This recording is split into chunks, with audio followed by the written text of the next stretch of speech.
the best location and the best place to operate. Thank you, sir. My name is Councillor Dr. Dominic Mbang, the immediate past mayor of the Royal Borough of Greenwich, where we are here, and I'm originally from Ghana, but currently living in the UK, and a councillor, elected councillor for the Royal Borough of Greenwich. Wow, what a privilege to have you, sir. We are so honored to have you come to this noble studio today. It's a privilege to have someone as you, and I believe we're going to be learning a lot from you today. I want to begin with your professional experience. I believe you're ready to share some of these things with us, Councillor. Absolutely, yes. Okay. Now, you began your career as a teacher and a state-registered nurse in Ghana, representing both nurses and police affairs in union matters. Later, you transited to specialized roles in the NHS, including renal nurse specialist and discharge nurse specialist. What motivated you to pursue these fields, and what lessons have defined your professional pursuits and growth? Can you speak to us about this? First of all, I would like to take the opportunity to thank God for our lives, and also to all the listeners of Fancy Radio, and to my paramount chief of Boku traditional area, the Kusa Kingdom, the Overlord Azoka Bogrago #2, who is currently the paramount chief of the Kusa traditional area. I want to send my greetings to everyone, and Ghanaians, especially Ghanaians preparing to do an election in this very Saturday coming on the 7th of December. Yes, I was born in Ghana, a place called Hwidiam, that is in that time Brahafo region, and then was sent not too long, only 1 year old, back to the north, where I'm originally from, the northern part of Ghana, the Upper East region of Ghana. Wow.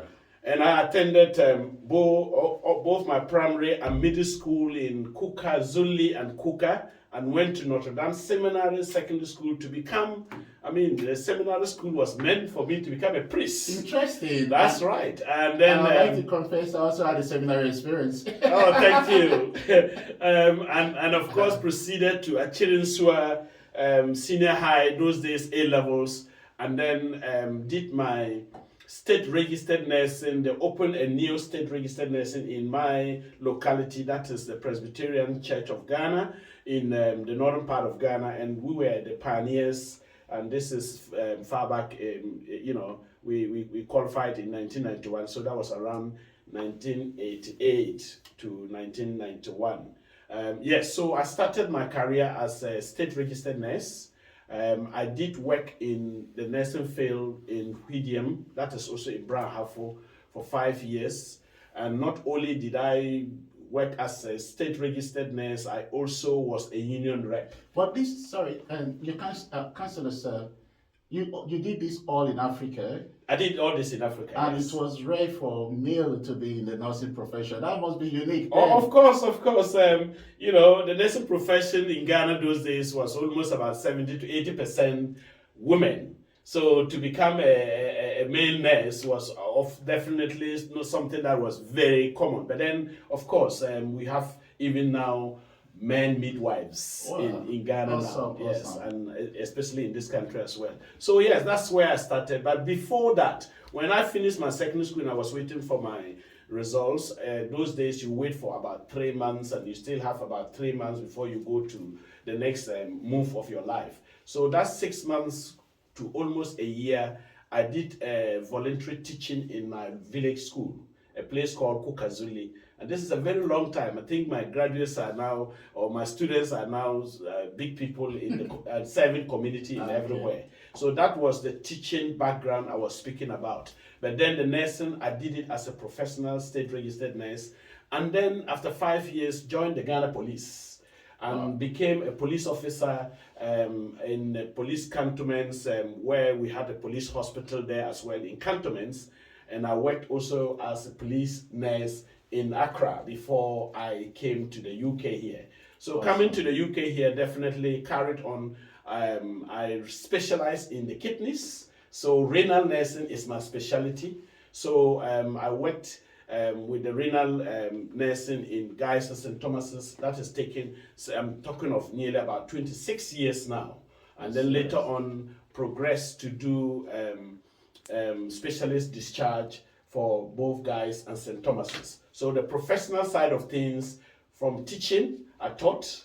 As a nurse, I nursed in Ghana. As a police officer, I policed in Ghana. You're well experienced. And then I was not just doing that, but I will always mention about the union in whichever organization or specialty you are in, try to belong to a union, because with the union, not just being a union that you paid money for, but become an activist and represent other people. You get the opportunity to be trained. You get the opportunity to represent people. So when it comes to the laws of the country or the laws of the profession, you have it on your fingers, nails, just like that. And you should be able to support other people. So that's the professional background. Wow. I must say you have attained self-mastery in that area, because you have the exposure, you have the experience, and you have the education. And these three are very important, so I can understand why you're an asset, not just in Ghana, but here in the United Kingdom. Thank you. We want to thank you for your service to the nation, both here in the United Kingdom and back home in Ghana. Truly want to say thank you. Thank you for all you've done so far for this great kingdom. Thank now, you. With 70 years as a Royal College of Nursing steward and learning representative, what were the most impactful cases or initiatives you led through during your tenure?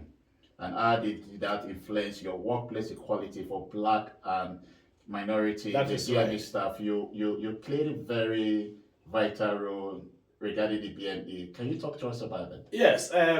Guy's and St. Thomas's is one of the biggest hospitals in the UK here, I would say, one of the leading hospitals, and the specialist one that receives all referrals in the country. Wow. And I happen to work in that hospital, so I'm so privileged and lucky to be a staff of that hospital. When I joined in 1999, it was not easy at all, because of course there were Blacks, minority from different Caribbean, Africa, and that of Asia. But then when people speak about equality and racism, you could feel it. Okay. And sometimes people just need to be educated about the right to work freely without any intimidation from anybody. Mm-hmm. The fact that we are all having the same goals, we have the same values, and we have the same professional procedures we are doing. So it is very, very important to have an atmosphere where nobody can be victimized or be taken up, So with the police background and the union background, I was seeing a lot of people coming to me, I did this and then it became a problem, and that near misses were taken seriously and whatnot. Then I saw that I was unofficially representing people. Then I said, I will have to officially represent the trust. And that is where I joined the Royal College of Nursing, not as a member, but as an activist. So that then gave me the opportunity to represent staff who had disciplinary problems, staff that needed advice and teaching about nursing procedures and other things. Okay. So this is how I became a union rep. And we are talking about representing over nearly 3,000 nurses, and we're just the two of us, myself and my very good friend Richard. And of course, the region was there to support us, but it was very clear. I then saw clearly that what I thought of was a reality. A year in particular, I will do, let's say, about 180 cases. Are you serious? And out of the 180 cases, possibly about 95 of them will be belonging to the Black, or is within the Black and ethnic minority group. That showed you how the inequality and how people were viewed, especially those days. And it was always important and helpful to be able to use these statistics and data to be able to tell management that we don't make up 50%. So how comes that when it comes to disciplinary why should they have a great number like that? So we did a good job by that, speaking to management and making sure that we advocated also for the black and ethnic minority to get into senior positions as well. And also remind our people about our ethics of work as well. Because while some cases they exaggerated, there were also some cases that our black and ethnic minority group needed to learn. And they needed to learn and learn fast to be able to keep the patients safe and keep, building capacity and the rest of it. Exactly. So we combined all that. And I would say that it was so helpful because all these people, as said, we represented, doing between 180 to 200 a year for 17 years. You can imagine how many people you have represented. I think there were cases where people got dismissed and we managed to fight to get them back. That was something that really gave me that joy of the case was not that bad for the person to be dismissed. The case is said that you are able to more or less put the person in a kind of scenario where he will learn his mistakes or her mistakes so that he can move forward. Okay, I want to ask this question, and Honorable, what you've done is so awesome. Were you people able to translate this from just the ed sector to other parts? Because I can see the reason why you went into politics. I think it's all over, isn't it? Yeah. And when you speak about the politics, it is very, very important. And that is also another thing that engineered some of us to do what we did. Because politics, whether we like it or not, we do politics even in our homes. Our children will have to use politics to. I'm going to come to that. Yes. I'm going to come to that. That's because I've just been able to connect that because initially I was thinking, announce a teacher, this, and then the mayor. And how politics. Yes. So I just finally connected it. And I believe our listeners are beginning to realize that the reason why you went into politics is because you love to be a solution to people. Absolutely. You want to see people, you want equality in the system, and that drove you into politics. And so it's clear. Without you even saying it, it's so clear. Yeah. And so that's what I want to ask you. You have been a strong advocate for preserving the culture and traditions of Northern Ghana, and while promoting integration in the UK. These are two extreme positions. And then how do you approach balancing these two important roles in the community work? Because we see most diasporans finding it difficult to integrate. Yeah. And that tends to cause problems for them, and even in getting job. And social integration is key because this is the United Kingdom. We've got to understand that the United Kingdom value must be upheld. Yeah. And it is extremely important. And that is why this country is what it is, because of its value. So we have different culture coming in. You promote the Ghana culture, which is so beautiful. So how do you do this? And you've done it so well. So how do you do this? On the part of the culture, I will say I'm a cultural man, a traditional man, I'll call myself. You remember when Dr. Kwame Nkrumah got independence? Yeah. He wore the smock with his 6 other compatriots who, when he declared that the independence of Ghana was meaningless unless it was linked to the total liberation of the whole of Africa. He wore the smock to let the colonizers realize that the smock is made in Ghana. And the smock represents unity because the northern part of the country, he was from the south. So in order to now wearing the smock was an indication that I want to blend the north and the south together. And I am president for the whole of Ghana. So that was the initial stage that you saw Kwame Nkrumah wearing the smock. So I think with the cultural side of things, as I said, I'm a cultural man. My father is a traditional man. He's a traditional man who was a polygamist. Okay. And when it comes to culture, we were taught about the African tradition and the African culture. Yeah.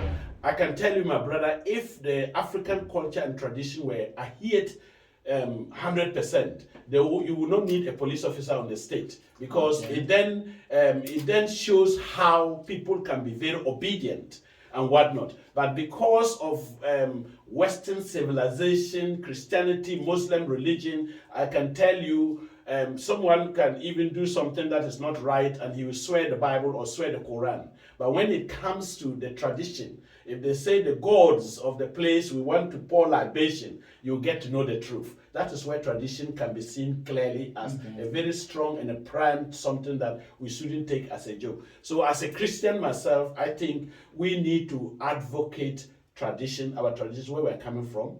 It is not just Ghana, it's not just Northern Ghana, Africa as a whole, because our culture seems to be almost the same, you know, and I think that wherever we go, we need to do that. So when I became mayor, which we'll be talking about that later on, I will officiate citizenship, and I will say, you are becoming a British citizen. So you have to follow the British law, values, and its regulations. But you must also keep your tradition and keep your culture as well, because that makes you who you are. So when you bring your culture and I bring my culture, like in Woolwich here, we celebrate the carnival every year. When you come and see all communities, all tribes, all countries celebrating together, different cultures, different traditions, it is so beautiful. I think that is the beauty of the United Kingdom. Exactly. Celebrating our individualism, yet working as one. Together. Exactly. I think, and you have done that so great even while you were mayor, and now you as still as a councillor. We thank you for that,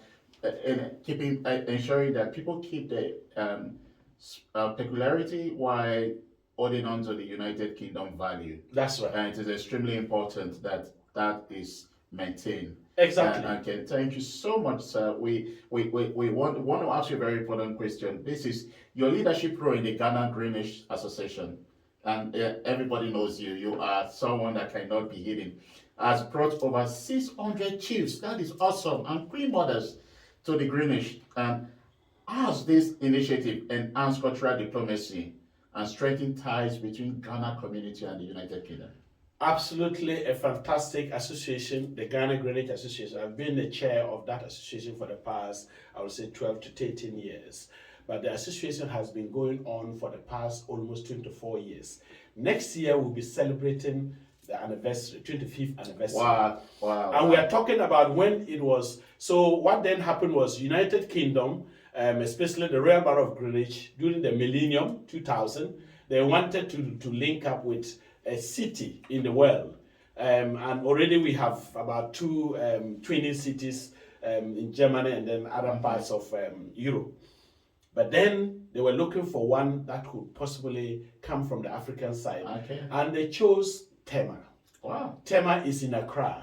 And Tema is situated just the same. When you look at the meridian line, it stretches all the way from Greenwich here up to Tema. It's a straight line.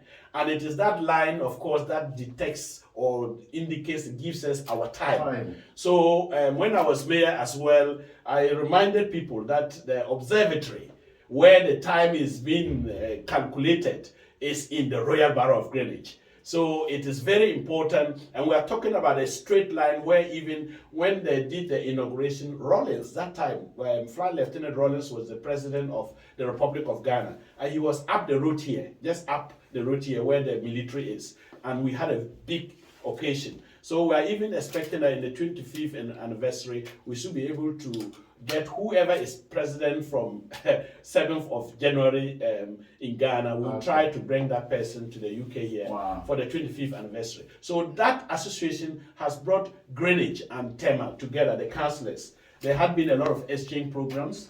Before I even became a councillor, I joined the councillors and we went severally. There were books sent from the borough here. We sent a bus one time. We visited schools. As I speak to you, there are schools that do exchange programs between Tema and Greenwich here, where the children can share their learning with the children in Tema. And this is beautiful and awesome. And this is very, very important for if you are a resident or if you are a diasporian.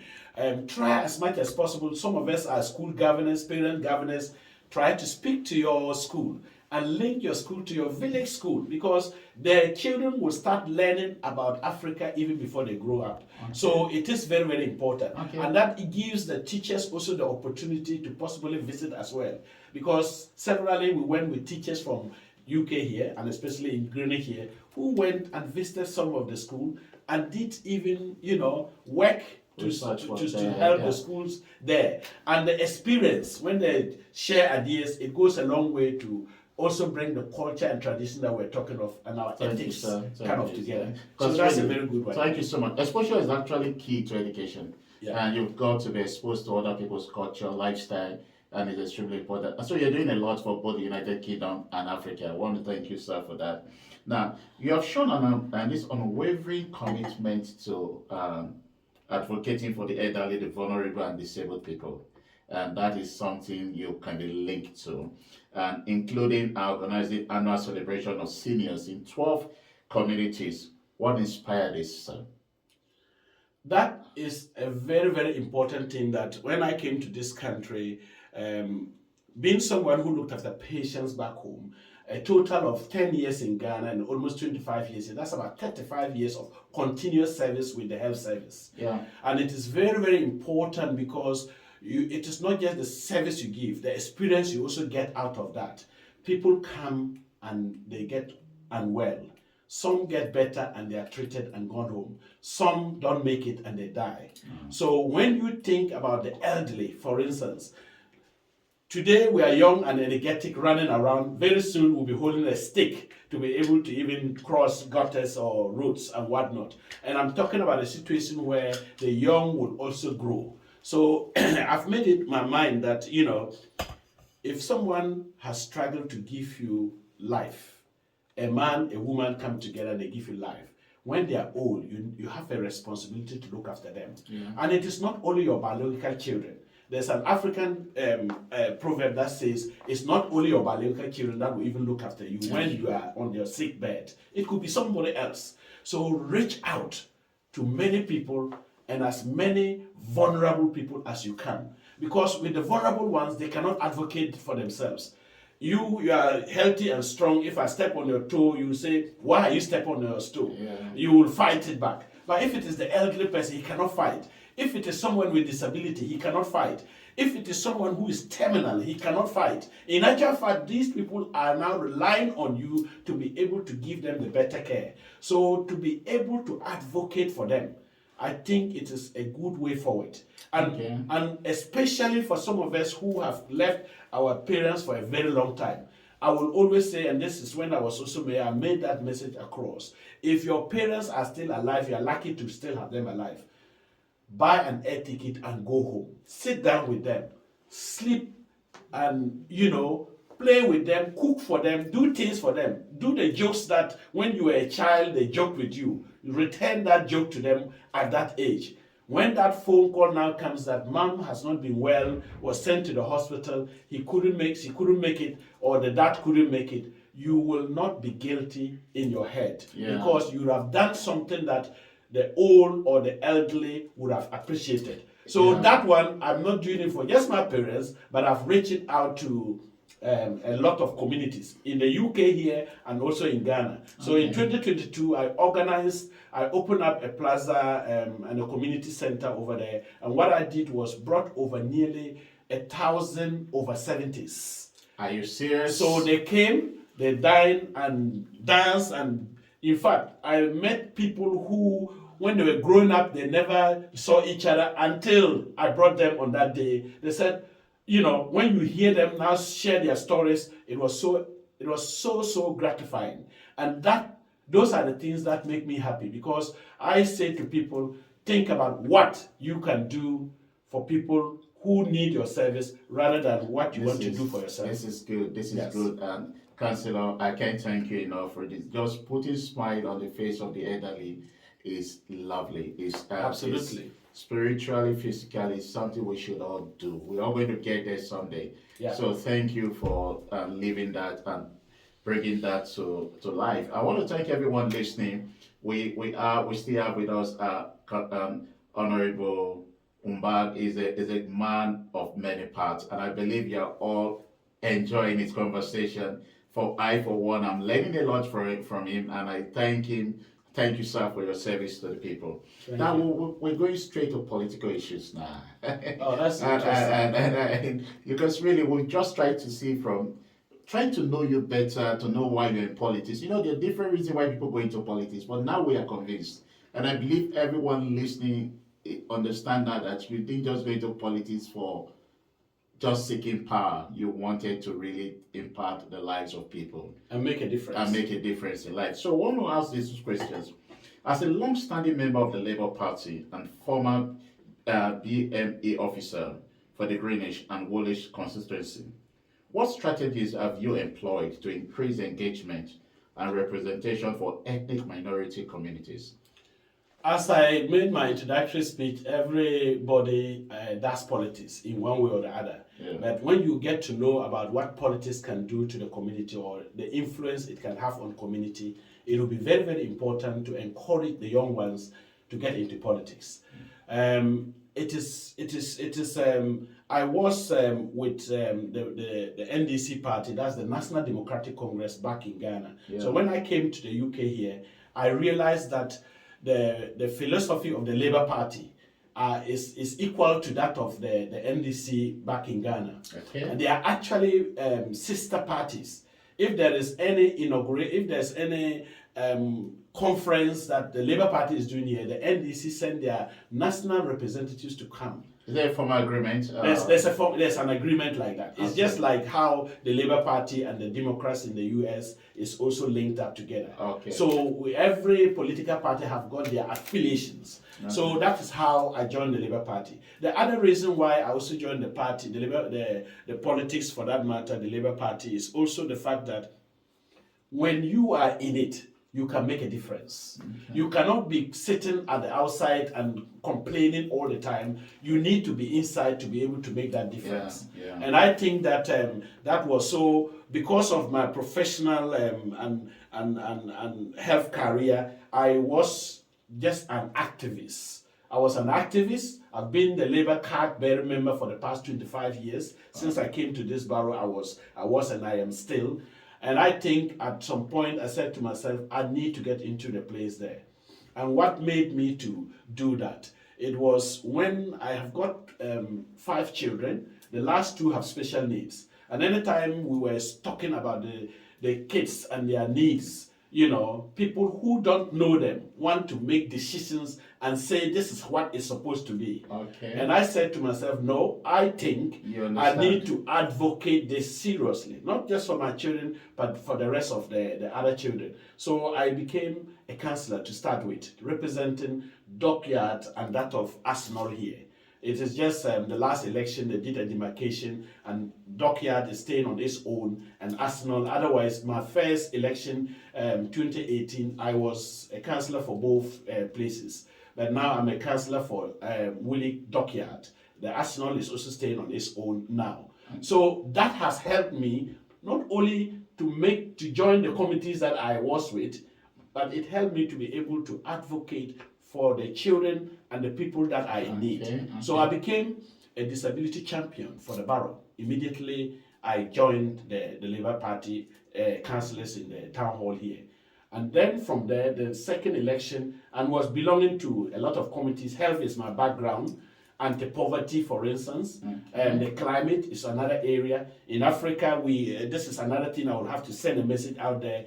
If you are listening, try and plant at least 1 or 2 trees every year, because that will go a long way. When we were growing up, we saw trees that are no more there, and we need to replace these trees, because it's not only that it gives us shade, but it also helps the environment. And while we breathe in, oxygen and breathe out carbon dioxide, the trees does the opposite, and we are able to get a cleaner air. So it's very important to do that. So when I then got re-elected, that's when I was my re-election. I was then appointed as a deputy mayor in 2022, and then 2023 took up the mayorship. Wow. So it helped me not to only look after the people within the Dockyard area, but the whole borough, which has about 3 MPs. The Erif MP, the Eltham one, and that of Woolwich and Greenwich. And I must say something, sir. The borough under your care is one of the best in the United Kingdom. I can attest to that as well. And that's the truth. I can attest the to only that. concern we have is that Arsenal FC under your borough is not doing too well. Which one was that? Football club. I'm just kidding. Oh, the football club. We have Charlton, isn't it? Charlton used to be in the Premiership, isn't it? but they are now in the championship. Yeah, honestly, so we just. But don't forget that Arsenal Yeah. started from this place. Yeah. Arsenal was first in the Arsenal area Yeah. before they moved to Tottenham. Yeah, Yes, so yes. Yeah, that's on a slight note. Maybe probably they have been under, if they have still been here, something good probably still would I have. think something good is still happening with them, isn't it? Yes. Okay, for all the Arsenal fans in the house, my apologies, we're just trying to joke. Yeah, that's right. So we're just going to ask you a very important question. Now, knowing the relationship between Labour and NDC, under your leadership, the National Democratic Congress, NDC, South London branch grew from 48 to over 300 from what I gathered. That is true. And so I want to ask a question. Now, what drives the remarkable growth and how do you sustain membership, sir? How do you do that? Yeah, as I mentioned, we are doing our work here. We work here, we do the politics here, but we also try to do politics back home. Okay. Because as we work, and every diasporan will attest that more than half of what you earn doesn't stay here. And therefore, we should have interest of what happens in our country. If our exchange rate is going that badly, it's not good for businesses. If the health and agric area and all the sectors are not doing well, it's not good for our people. So it is very, very important to make sure that we have a say. And it is that say that I became a member of the Diaspora NDC. First was an organizer for the UK and Ireland. I organized the UK here for 4 years, and later on the chairperson had left for Ghana because Tamils had won that time, and then I took up the leadership of UK and Ireland as the acting chair for UK and Ireland. Wow. But then London was all one London branch, but we divided London about 12 years ago to South and North of the NDC. Out of the 33 constituencies, we divided into two. And I took up the southern part as the chairperson. So on the south part, we started with 48 active members, and we've grown that number to over 300 as I speak to you now. This is interesting. And this is very, very important because I think working together as executive members, and that's also another thing. If you are listening to me and you belong to a political party and you are an executive person, please play your role. Try to be a good team player. Try to have decency and unity within the party, because when that unity is there, the party will grow. In most of the cases, you have situations where people are not talking to each other. I think in the South, it's a different matter. I will say that the South NDC is the largest in the diaspora. Branch is the largest in the diaspora. And that's all because of the executive working in unison and everybody given the opportunity to say what they want under my leadership in that. And I would say I take the credit to all the executive members and also the members who have played their own role. Thanks for doing that. It shows why you are in leadership and learning to take share when success, but you take the blame alone when it comes. That's right. And that tends to happen. And we're going to be asking you a question concerning the Ghana election coming up soon, but that will be towards the end. Or maybe you're going to have something to say, but we hope the NDC people representative in London should come to the studio and speak to us. We know something, the future of Ghana is tied to this election. That's the truth. Absolutely. And Ghana plays a vital role in the diaspora and also in the continent. And so we pray Ghana get it right this time. Exactly. And it is extremely important that Ghana is very important to the continent, to the African continent. Of course, and for so many reasons, Ghana needs to get it right. And not just the first country to gain independence in Africa, but there's so much about Ghana that we believe the Ghanaians in the United Kingdom will speak to those back home to do it right. To do the right thing, because it also affects them. Of course, and yes. I'm sure you all have pressure calls from home telling yes. This is Christmas season. Most of you That's in right. the UK, you've got to send money back medical home. bills, And medical bills. So school fees and but the if rest. the government is working well there, such pressure will not be on It you. will be honest, And yes, so you've got to be concerned about you are working for yourself, being concerned about what is taking place back home. Of course. And so the diasporas, we're going to talk about that before we close. But I want to ask you, during your tenure as deputy mayor and later as mayor, You attended over 750 events. That is something serious. Now, you shook hands with over 1.5 million people and raised significant funds for charity. Can you highlight a specific initiative or movement that deeply resonates with you? I think it's a very, very big privilege to become the mayor of the Royal Borough of Greenwich. Since 1965, in this town hall, the first African mayor was Olu Babatola. Councillor Olu Babatola is from Thamesmead. This is about 7 years ago. It is the second time an African is becoming a mayor. So you can imagine when you go anywhere at all, sometimes you are taken to be possibly the driver rather than the person who is... That's the mayor. The mayor, yes. Wow. And I will say that it is all because of the fact that working for the people from your heart, reaching out to people, being honest of what happens when they speak about politics, that politicians are not truthful and the rest. We try as much as possible to be real. And that is where, when these things are coming, you cannot run away from. So this is a position you cannot buy with your money or your accreditation, be it academic. It is not about that. It is about the will of the people that they want you to be the mayor, because you are first elected as a councillor, then you are appointed by your fellow councillors as a deputy, and then later on appointed as a mayor. But before you take up that position, they will have to look at your background. Who is Councillor Dominic Mbang? Yeah. What is my life like? And those are the things, because they will never allow somebody who will occupy that position to bring some dishonor to the borough. And these are things that I would say, when you are listening, be real, be who you are. When things are not going on right, say it.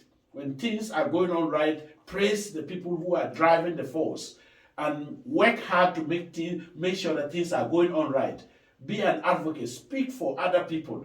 Don't think about yourself, think about other people first. And when the reward comes, you'll be amazed. Because taking up this position, 3 things I did. I went out there and spoke to people about the Royal Borough of Greenwich. I know we don't have enough time, but why are we royal boroughs? Because we have the arsenal, which is a royal arsenal. In the World War time, World War I and II, they were making guns and gunpowders here. The observatory I spoke about, the Royal Observatory, that is where time is decided in the whole world. Like the center of the universe. universe. That is right. Yeah. If you just next door to that place is the Naval College that train all the finest naval officers in the world. And you have the National Museum also over there.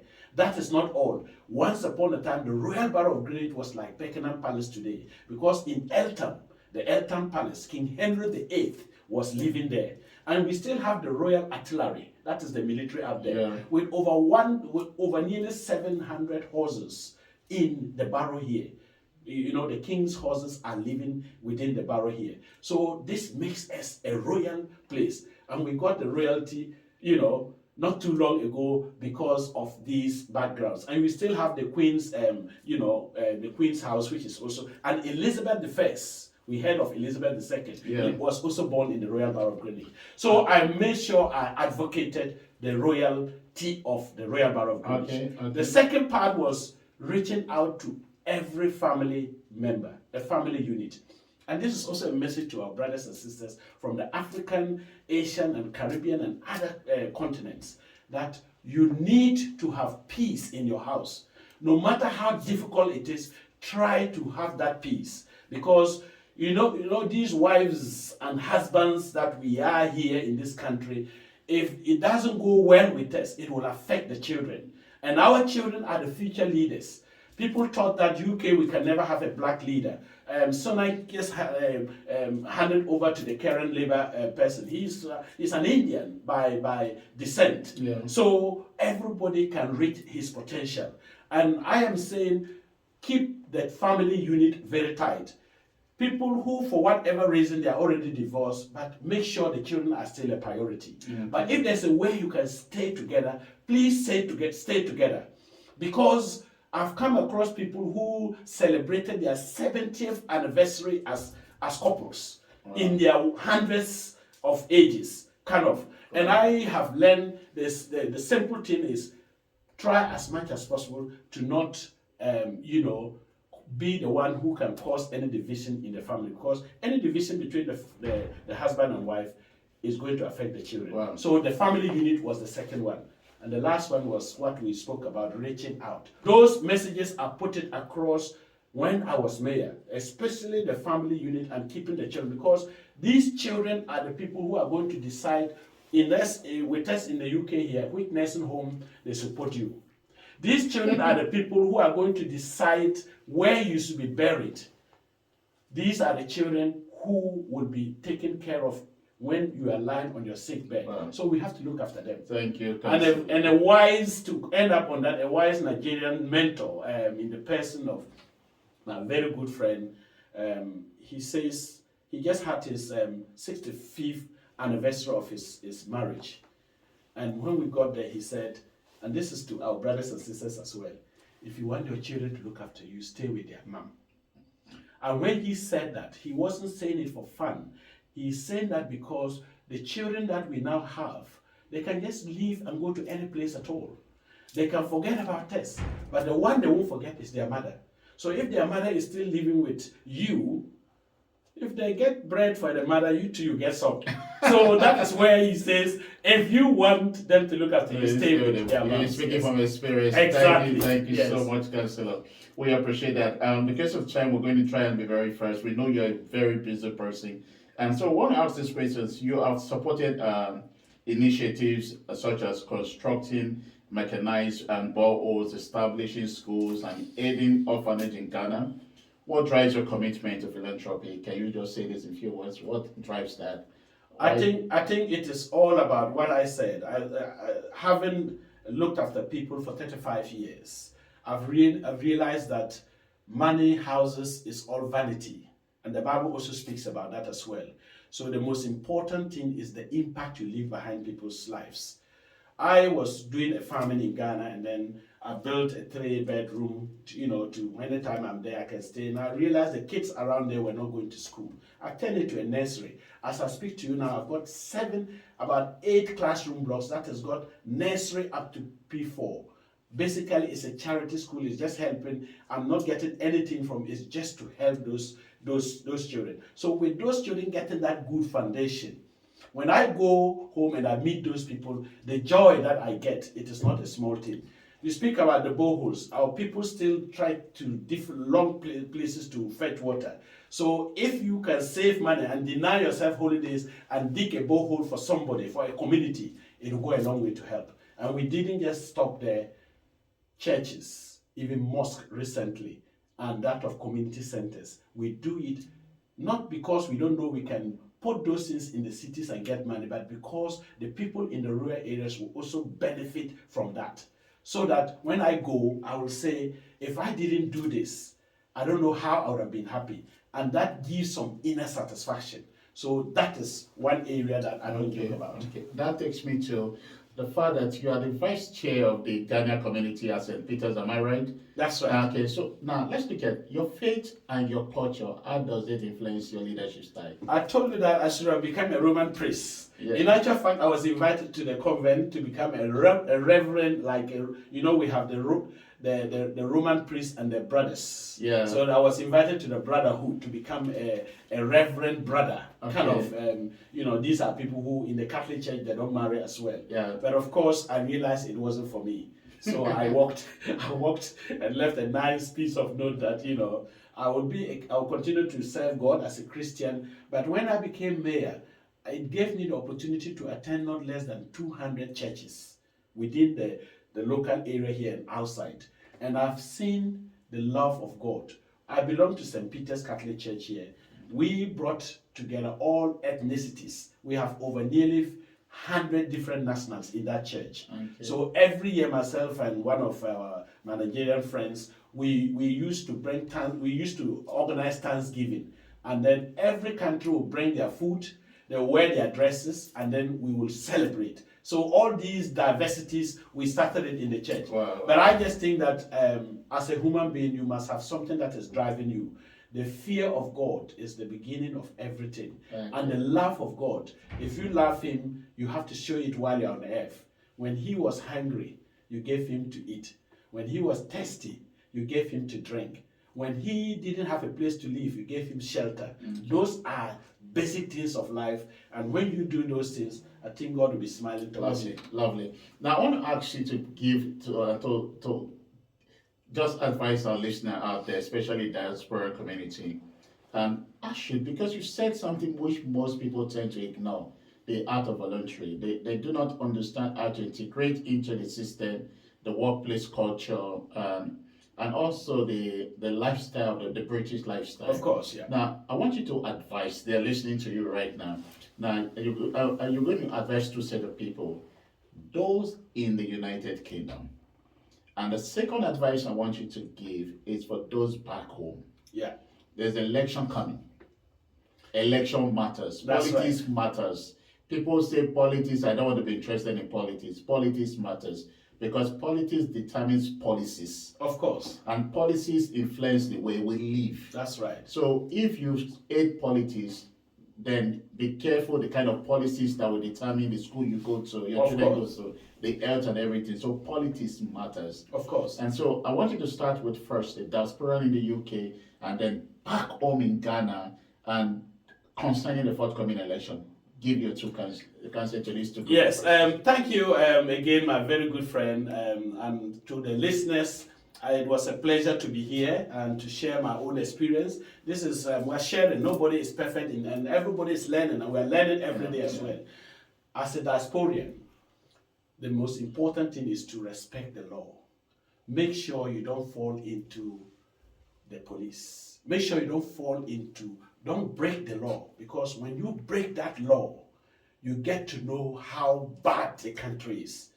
Belmarsh prison, I have gone there 2 times for an employment, and when I was mayor, I was invited a whole day to go through what was there, and it is sad to see the number of black people that are in Belmarsh prison. My brother, my sister, listen to me out there. Don't take no shortcut. Work for your money and do the right thing. The most important thing is the family unit, as I mentioned. If you have a wife, try to stay with your wife. Try as much as possible to, if there is any differences, try to sort it out. Don't send it out, because people out there have worse problems than your own. And it is that unity that can help the children grow up to whatever they want to grow to. Yeah. And it is very, very important to stick to that. Yeah. It is also very, very important to know what you can invest in. If you are renting, try as much as possible to save money and buy, because we have now even realized that renting is more expensive than people paying mortgages. Yeah. Yes. And if you cannot afford, link up with a friend, a family member. Just do that. Because when I came to this country, houses around the area here was 50, 60,000. Now you cannot get anything less than $500,000. These new buildings they are putting up is almost more than 500 and more. So what I'm simply saying is make it your bank. Take that house that you have bought to be your bank, because after 2-3 years you can actually go to the bank and say, I want to take money out of my house. That money, the rate of interest you are paying is far, far less than if you were to borrow from the bank. It's very, very important to do that. I'm saying don't make shortcuts, because these are ways that when you are sleeping in the night is working for you. You don't need to struggle for that. Of course, it's all right to build back home, because a lot of us, when death comes, you want to be carried back home. That is fine to have a place to live. But after building one house, please don't think about building 2, 3 and whatnot, because those people who are living in that place are the owners of that place. Your children that you think you are building for them, they might not even get closer to that place. And it is like beating, you're just wasting your time. Bossing the air. Exactly. So it is very, very important that we don't overstretch ourselves in that way. When you have that first house you have, think about this area. that my father used to say, you invest where you are. It is very, very important to do that, because this time there is no honesty anywhere at all. It can be your brother, it can be your father, it can be even your close relation, or it can be your twin brother or sister.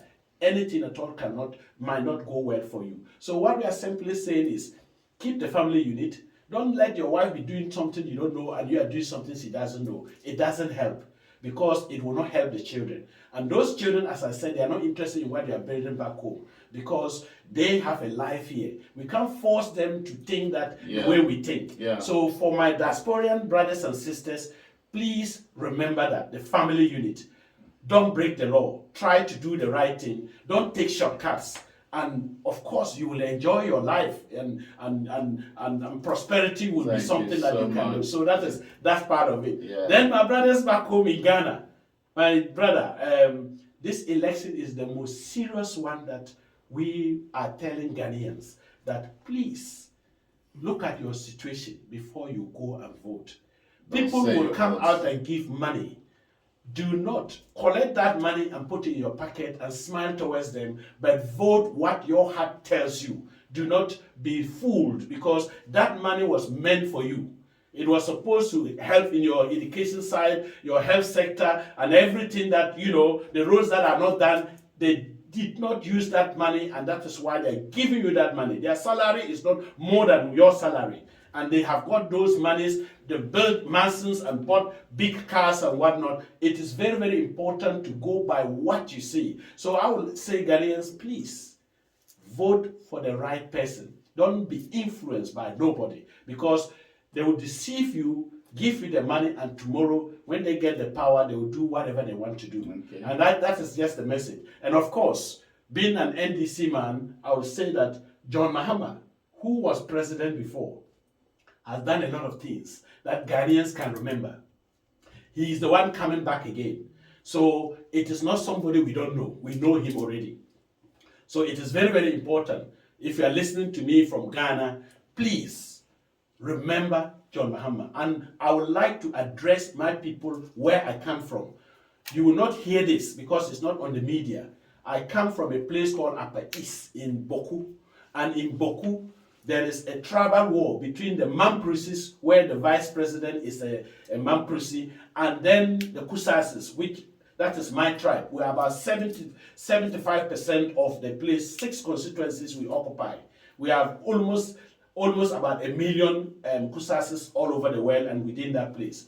This fighting has been going on because the Mamprisis who live in the northern part of the country and make up only 1%, is imposing their chief to come and be our king, when we have our own elected king who has been on the stool for the past nearly 40 so many internal years. Problems. So as I speak, I'm just saying to my people back home, remember that the government that will come, and there will be peace in our place, because over 1,000 people have been killed since 2021. You've not heard this at all. Over politics? Just because of the tribal war I was just telling you. And this is just, and not even the president or the vice president has come out to address the issues. So when they go to vote, they should remember that. We're going to talk about that sometimes. And I want to say this as a disclaimer. We are not supporting any political party. Of course, yes. And this is Fancy Radio. We are open to everyone. And the Honorable is speaking as a person with interest in Ghana politics. And truly, you should listen to him. You should respect him as someone that has seen it all. And I believe his art, he wants what is taking place in the UK to also happen in his own country, in Ghana. Right. Ghana deserves the best. And so when you go to vote this Saturday, I believe, It's Saturday on the 7th. On the 7th, make sure you're voting based on credibility, character, and competence. Let that be your driving force. And not money. And not money. That's and right. before we close the final question for now, because we're going to get you back, sir. There's course. so much to talk about, but due to time, and we know you've got another meeting to attend. You seem, every time I've seen you in program, you're always wearing the Africa tie. You are unique among all the mayors here in the United Kingdom. You represent. And tell us the reason behind this and why you do this. Yeah, I think, as I mentioned, I'm a traditional man. My father was a traditionalist. He passed about 5 years ago. May his soul rest in peace, Mr. Mbang. I think that the tradition is such very, very important that when you belong to a particular culture, wherever you go, depict it, show it, let people understand why you are wearing the smock. One time, one of my 3-in-1 was mistaken to be a night, what do you call a pajamas in the train. But I had to explain to them that that is my traditional wear. It's my traditional attire. So it is very, very important to do that because that speaks about who you are. And it is very, very important to let people know that you belong to the UK here, you abide by the laws, but your culture and tradition must always be prevailed. Wow. And that is why I do that all the time. And I do it with passion because wherever I go, I wear my traditional attire. Thank you so much, Councillor. We are extremely grateful to have you on this show today. I want to say thank you for what you do for the diaspora community and for everyone, not just the diaspora community, because you are a mayor. While you served as mayor and as deputy mayor, you are a mayor for everyone. And so I want to thank you for the policies you were able to promote and drive during this period and what you continue to do as a councillor within the borough. We want to say thank you. As member of the diaspora community, I want to thank you for what you're doing in Africa. And I want to thank everyone that have taken the time to listen. I believe you have listened to Honorable Mbang and you have learned one thing, especially the counsel he gave to us, those of us that are part of the diaspora community. We want you to stay tuned to Fancy Radio because you have a lot of good interviews, things to learn, and good entertainment on this radio. So stay tuned. We are on 247. You can look at for our YouTube channel and also click and subscribe to that channel. And before we go, we still want to say thank you, Honorable, and we are extremely grateful. We thank you for what you've done.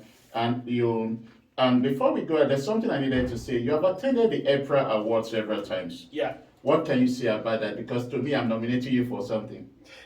I think that that is a very important thing because as I mentioned, the young ones and anybody who is running a business, and the fact that I had the opportunity to become mayor and went out there and learned from other people, it is always my pleasure to share what I've learned. Okay. Some can be taken, some they can ignore, but the most important thing is to say it, because when you see that it is going to be valuable for your colleagues, you need to support. Okay. So, EPRA Award. EPRA Award, fantastic. I have attended not once, not twice. I was mayor and I was there. I think that day we got home, my driver said that day that this is the longest event I've ever attended. And I said, yes, you are attending an African event. And on our way back, unfortunately, Blackwell Tunnel was closed, so we had to use the Rotherhithe Tunnel, and we got home almost around 3 a.m. Wow. But it was fantastic because recognizing and acknowledging businesses and personalities,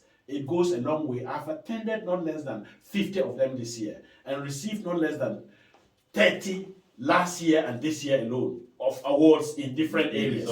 Some places they'll call and then you don't even know the organization, and then when you get there they say, oh, we've been following you, we want you to share what you have for the group and whatnot, but we have something for you. So with EPRA Award, I say continue to excel because you are doing a fantastic work. I can see it grow from, just only 2 days ago we were in, I think, Mount Moriah also, and Juliet also had an award. Yeah. And then also the very Saturday I sat with Olami as well. Mayor invited me for the African Pride Awards, the young girls as well. All these things, when you attend and then you motivate people to do what they are doing, I think it is a great thing. Thank you so much. And that's all what I would say. So before you go, we want you to do something for us. It would be nice to have the Honorable Councillor, the Mayor and then Deputy Mayor, have a shout out for Fancy Radio. Can you just say something, have a shout out regarding Fancy Radio and encourage people to be part of this, the Fancy Radio project? I can assure you, my brother, that Fancy Radio, as I mentioned earlier on, you are in the best location in London. Yeah. This is the Royal Borough of Greenwich.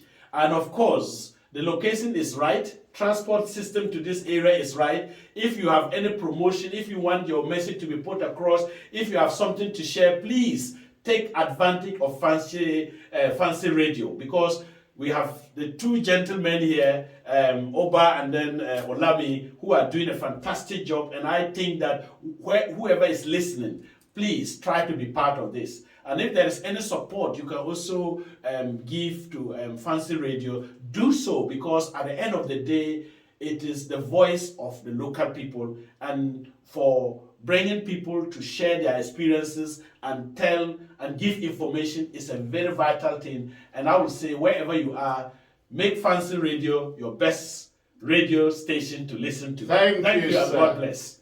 We're grateful, sir. God bless you. Thanks for coming. Thank you. You have a great day. Mayor, have a great day. Thank you all for listening. We look forward to having you in our next section. And do have a great day. Just take a cup of coffee and tea as we listen to the music.